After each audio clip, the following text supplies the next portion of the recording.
Hi friends, मेरा नाम doctor अनुपम एरसी है। आप लोगों ने ये मशीन पिक्चरों में या टीवी सीरियल्स में देखी होगी। इस मशीन का झटका देते हैं और झटका देने पे होता है पेशेंट होता है या जो एक्टर है वो होता है जिंदा हो जाता है। ये इस मशीन को या इस डिवाइस को हम डिफिब्रिलेटर कहते हैं। आज हम इस डिफिब्रिलेटर के बारे में जानेंगे कि डिफिब्रिलेटर क्या है, डिफिब्रिलेटर के क्या क्या फंक्शन है और डिफिब्रिलेटर को कैसे यूज करते हैं। क्योंकि जो इलेक्ट्रॉनिक डिवाइस है ये फिलिप्स कंपनी का है, इसको हम डिफिब्रिलेटर कहते हैं। इसके 4 फंक्शन है मेनली। कई तरह कंपनी आते हैं जिससे जो कि बनाती हैं डिफिब्रिलेटर, उनके केवल 2 मेन फंक्शन होते हैं। एक तो होता है डिफिब्रिलेटर का, दूसरा कार्डियोवर्जन का। ये जो डिफिब्रिलेटर है ये तो कार्डियक मॉनिटर के रूप में यूज होता है। एक डिफिब्रिलेटर जिसमें कि 2 होता मोड है, एक ऑटोमेटिक और मैनुअल। ऑटोमेटिक एक्सटर्नल डिफिब्रिलेटर और दूसरा मैनुअल होता है डिफिब्रिलेटर। उसके साथ साथ ये कार्डियोवर्जन में भी होता है, यूज किया जाता है। और तीसरा जो इसका मेन फंक्शन है वो आता है पेसर रहता है, यानी पेस मेकर के रूप में, जो कि टेम्परेरी पेस मेकिंग के रूप में यूज किया जाता है। जब होता है कि पेशेंट को ब्रेडिकार्डिया हो और अनस्टेबल हो और तब तक कि परमानेंट पेस मेकर ना आए तब तक इसका यूज करके और पेशेंट की जो हार्ट रेट है उसको होता है फिक्स होता है करने की कोशिश करते हैं। अब मैं आपको स्टार्ट करके इस डिफिब्रिलेटर के बारे में और इसके डिफिब्रिलेटर के कौन कौन से पार्ट हैं, कैसे इसे यूज करते हैं उसके बारे में बताता हूँ। ये अपन ने स्टार्ट कर दिया, ये स्टार्ट हो गया। इसमें ये सबसे पहले जो है ये अलार्म सेट है कि कितना आपको होता है हार्ट रेट होता है, उस पर अलार्म बजने लग जाएगा। ये होता है लीड का है कि लीड्स जैसे second, third, fourth, AVR, AVL रहता है। या अगर आपने पैडल यूज करना है तो पैडल पे सेलेक्ट करने के लिए। ये स्ट्रिप के लिए है, इसमें स्ट्रिप निकालने के लिए ये अलार्म का आता है, वो साइन बताता है। और ये है अपना आता है ECG गेन का जो होता है। जैसे आप देखिएगा, अब गेन बढ़ाना है आपको तो ये गेन बढ़ जाएगा। बेसिकली ये गेन वेरी इंपॉर्टेंट है जब होता है फाइन होता है वेंट्रिकुलर होता है एरिथमिया, वेंट्रिकुलर फिब्रिलेशन के अंदर, और होता है टेकीआरिथमिया हो तो उसमें फाइनली आइडेंटिफाई करने के लिए gaining is very important. Lead का है, इसके अंदर 3 ECG लीड लगाते हैं। ये ECG लीड्स है, इसका है। दूसरा इसके बाद में आप ECG लीड के बाद ECG लीड को जो प्रिंट आउट निकलता है, जब आपको तो प्रिंट लेना हो तो उसके लिए प्रिंटर के तो ये अपन स्ट्रिप लगा रखी है। उसके बाद में अब मैं ये पैडल है जो कि अपन यूज करते हैं। ये 2 तरह के हैं, इस मशीन के अंदर 2 हैं। इसको दोनों तरह से यूज कर सकते हैं। ये एडल्ट में भी यूज कर सकते हैं। एडल्ट में इसकी जो चौड़ाई होती है वो 12 सेंटीमीटर और लंबाई होती है 13 सेंटीमीटर की होती है। बच्चों के अंदर जो डिफिब्रिलेटर है, जैसे बच्चों का है, ये बच्चों के अंदर ये 4 सेंटीमीटर की इसकी जो चौड़ाई होती है और 5 सेंटीमीटर की लेंथ होती है। ये 10 किलो से छोटे बच्चों के अंदर यूज करते हैं। 10 किलो से बड़े के अंदर हम एडल्ट पैडल का ही यूज करते हैं। इसके अंदर क्या होता है, एडल्ट पैडल के अंदर ये एडल्ट पैडल के अंदर एनर्जी इसको चार्ज करने के लिए ये बटन होता है और शॉक देने के लिए ये होता है। इन पैडल पे लिखा होता है, ये जैसे इस पे लिखा हुआ स्टर्नम और इस पे लिखा हुआ एपेक्स, तो स्टर्नम तो इसमें राइट साइड में लगाएंगे और बिलो द क्लेविकल लगाएंगे। ये एपेक्स वाला होता है, अपन एपेक्स ऑफ द हार्ट, यानी होता है अगर फीमेल पेशेंट है तो बिलो द निप्पल होता है, अपन इसको लगाते हैं। और इसमें प्रेशर होता है, इसमें पैडल होता है का एक ही इंपॉर्टेंट चीज है कि पैडल पे जेली लगानी है और इसको अच्छी तरह से कांटेक्ट में लाना है चेस्ट से। एक एक्सटर्नल डिफिब्रिलेटर होता है, उसमें कुछ नहीं करना होता, केवल आपको एक पैड्स होते हैं जो कि राइट वाला होता है राइट साइड में बिलो द जो क्लेविकल के लगाते हैं, और लेफ्ट वाला होता है एपेक्स पे गया था बिलो द निप्पल लगा देते हैं। उसके बाद में इसको AED मोड पे ऑन कर देते हैं। जैसे AED मोड पे आप इसको ऑन करते हैं तो ये पेशेंट की जो रिदम होता है उसको चेक करता है कि शॉकेबल रिदम है या नहीं, और उसी हिसाब से ऑटोमेटिकली ये शॉक देता है। तो इसमें आपको ज्यादा कुछ करना नहीं होता, उसमें AED मोड पे है। उसके बाद में आता है एक्सटर्नल होता है जो कि अपन मैनुअल होता है जो डिफिब्रिलेटर का यूज करते हैं। इसमें आपको सबसे पहले क्या करना होता है कि अगर डिफिब्रिलेट करना होता है तो डिफिब्रिलेट करने के लिए सबसे पहले आप पैडल लीजिए, पैडल के ऊपर अच्छे से जेली लगा लीजिए। जेली होता है, जो कि ईसीजी वाली जेली होती है उसी का यूज करना है। उस जेली को लगाने के बाद में आपको एनर्जी सेलेक्ट करनी होती है कि कितनी एनर्जी लेनी है। अगर आपको ये फंडा पता नहीं हो 2 जूल और 4 जूल वाला, तो आप फटाफट जो मैक्सिमम एनर्जी लेवल है उसको आप लेंगे, उसको तो बस को नॉब रख देंगे। उसके बाद में इसे चार्जिंग बटन है, इसे चार्ज कर देंगे। ये चार्ज हो रहा है, जैसे ये चार्ज हो जाता है, चार्ज होने के बाद में आपको होता है बोलना all clear, I clear, you clear and all clear. और उसके बाद में आपको ये होता है दोनों जो है, एक है यहाँ पे आपने स्टेनम के यहाँ पे लगाया और एक होता है एपेक्स के यहाँ पे लगाया, और पेशेंट के डायरेक्ट कांटेक्ट में जैसे ही आप करेंगे और उसके बाद में आप होता ऑल क्लियर करके इंस्ट्रक्शन देकर के शॉक डिलीवर कर देंगे। ये अपन ने शॉक डिलीवर कर दिया पेशेंट को। इस तरह से हम डिफिब्रिलेटर का यूज करते हैं, जो डिफिब्रिलेटर के। अब आप पूछेंगे कि इसको अपन कार्डियो वर्जन में कैसे यूज करेंगे, क्योंकि कार्डियो वर्जन में आपको टाइम मिलता है, क्योंकि पेशेंट को पहले अपन फार्मेकोलॉजिकल ट्रीटमेंट देते हैं। अगर फार्मेकोलॉजिकल ट्रीटमेंट से टेकेरेथमिया कन्वर्ट नहीं हो रहा नॉर्मल रिदम के अंदर, तब अपन इसमें क्या होता है कि कार्डियो वर्जन या डीसी शॉक का यूज करते हैं।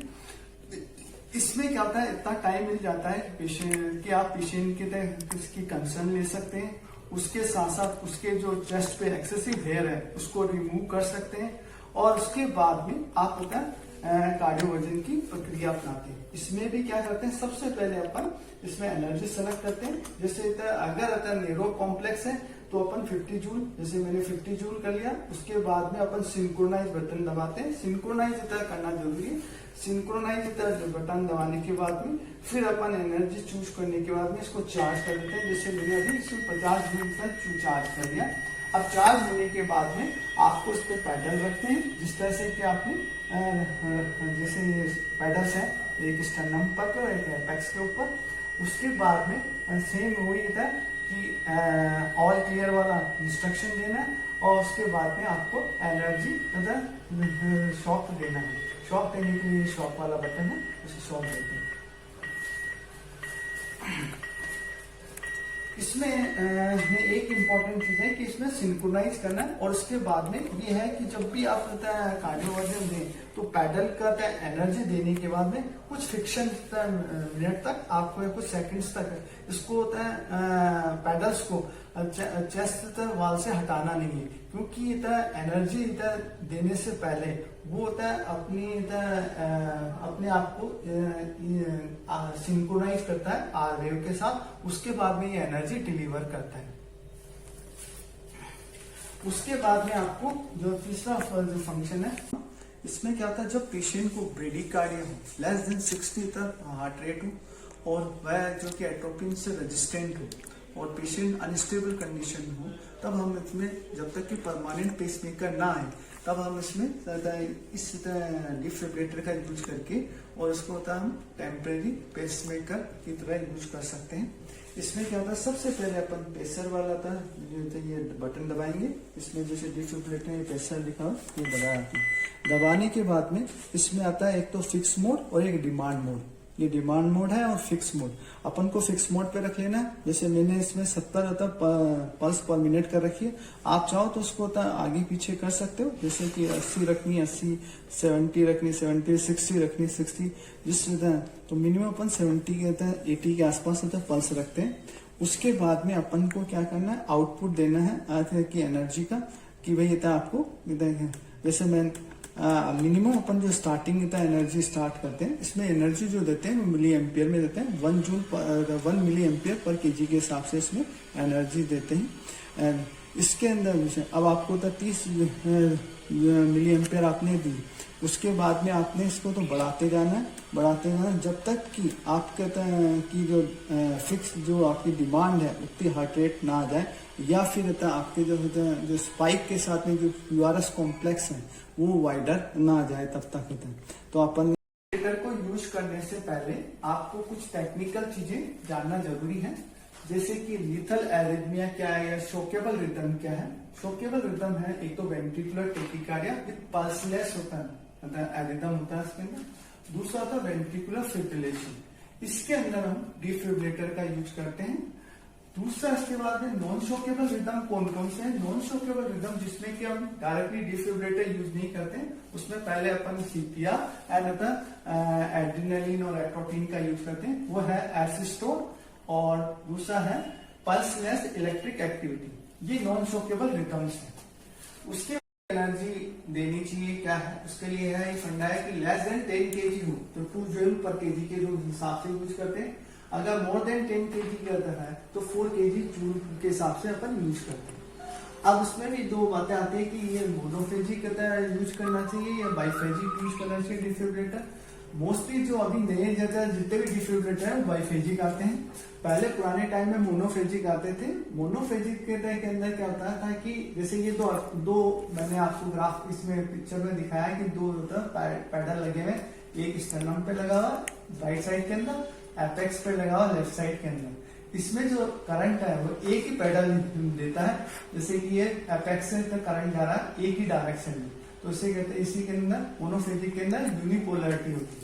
बाइफेजिक के अंदर क्या होता है कि दोनों पैडल एनर्जी जनरेट करते हैं, ये तो दोनों डायरेक्शन में जाता है, तो बाइपोलरिटी होती है। इसके कारण से क्या होता है कि रिवाइवल रेट होता है ज्यादा है बाइफेजिक के अंदर, क्योंकि एक तो करंट भी कम देना पड़ता है, दूसरा दोनों तरफ से जाने के कारण से इसमें जो चांसेज ऑफ रिकवर जो रिसस्टेशन के हैं वो ज्यादा होते हैं। इसमें क्या होता है अपन एनर्जी भी लो यूज करते हैं, जैसे कि स्टार्टिंग 120 जूल से करते हैं, फिर 150 जूल, फिर सब्सिक्वेंटली 200 जूल, मैक्सिमम जो 200 जूल यूज करते हैं। इसके अंदर होता है अपन जो मोनोफेजिक में है वो हाई एनर्जी यूज करते हैं, फिर 300 जूल से स्टार्ट करते हैं, फिर सब्सिक्वेंटली 360, फिर 360 देते रहते हैं। इसके अंदर क्या होता है, एक तो चेस्ट इंजरी ज्यादा होती है, जो चेस्ट के अंदर स्किन है वो बढ़ने के ज्यादा चांसेस होते हैं क्योंकि हाई एनर्जी यूज कर रहे हैं। इसमें होता है चेस्ट जो स्किन इंजरी है वो बहुत कम होती है। इसके साथ साथ जो हार्ट की जो मसल्स हैं वो क्योंकि इसमें हाई एनर्जी यूज कर रहे हैं तो ज्यादा डैमेज होने के चांसेस होते हैं। इसमें अपन लेस एनर्जी यूज कर रहे हैं तो लेस चांसेस होते हैं। इसमें होता है रिकवरी के एक या सिंगल शॉट या सब्सिक्वेंट शॉट के अंदर रिकवरी या रेसिस्टेशन के चांसेस कम होते हैं, इसमें रेसिस्टेशन के चांसेस ज्यादा होते हैं। तो इसलिए आजकल जितने भी डिफिब्रिलेटर आते हैं वो बाइफेजिक के लिए आ रहे हैं। What is the difference between the defibrillation and cardioversion? Defibrillation तो बेसिकली जो यूज करते हैं वो लिथल एरिथमियाज है उसको टर्मिनेट करने के लिए यूज करते हैं, और कार्डियोवर्जन है वो टेकी एरिथमिया है, क्योंकि जब पेशेंट रहता है टेकी एरिथमिया हो और उसको होता है नॉर्मल रिदम में लाना हो तो उसके लिए हम कार्डियोवर्जन का यूज करते हैं। डिफिब्रिलेटर क्या होता है अपन यूज करते हैं, जैसे कि लिथल एरिथमिया जैसे वेंट्रिकुलर टेकीकार्डिया पल्सलेस हो या वेंट्रिकुलर फिब्रिलेशन हो उसमें यूज करते हैं। इसमें 120 जूल से लेकर से स्टार्ट करते हैं, फिर सब्सिक्वेंटली 150 जूल और उसके बाद में 200 जूल और फिर सब्सिक्वेंटली 200 जूल से देते हैं।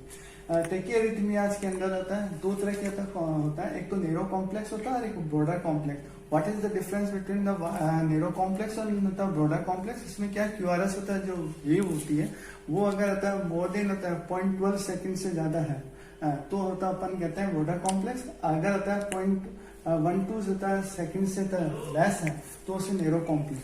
नेरो कॉम्प्लेक्स में आता है एक तो मल्टीफोकल एट्रियल टेकीकार्डिया आता है, उसका एट्रियल फिल्टर आता है, एट्रियल फिब्रिलेशन होता है और PSVT आता है।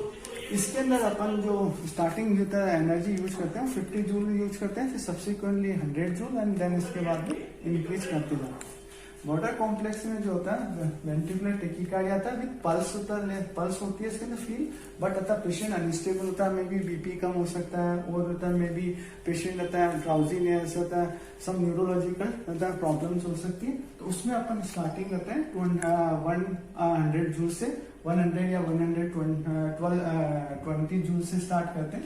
और इसके अंदर जो डिफिब्रिलेटर के अंदर जो अपन शॉक देते हैं वो उसमें सिंक्रोनाइज की जरूरत नहीं होती, देयर नो रिक्वायरमेंट, एसिंक्रोनाइज होता है।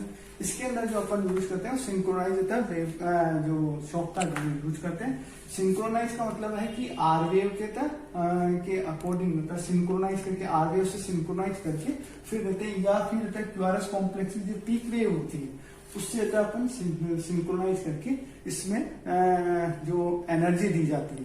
किस तरह से काम करता है, हाउ टू वर्क डिफिब्रिलेटर। जब अपन इसको एनर्जी देते हैं या शॉकेबल रिदम देते हैं तो जितनी भी जो कार्डियक मसल्स होती हैं वो डिपोलराइज हो जाती है एक साथ। डिपोलराइज होने के बाद में ये रिफ्लेक्टिव फेज में चला जाता है या रेस्टिंग फेज भी कह सकते हैं उसको। उससे क्या होता है, उसके बाद में जो ऐसे नोड होता है जो कि एक अपना हार्ट का जो पेस मेकर है वो टेक ओवर कर लेता है और उसके कारण से revert back to normal rhythm में आ जाता है। यही एक डिफिब्रिलेटर या कार्डियो वर्जन का फंक्शन।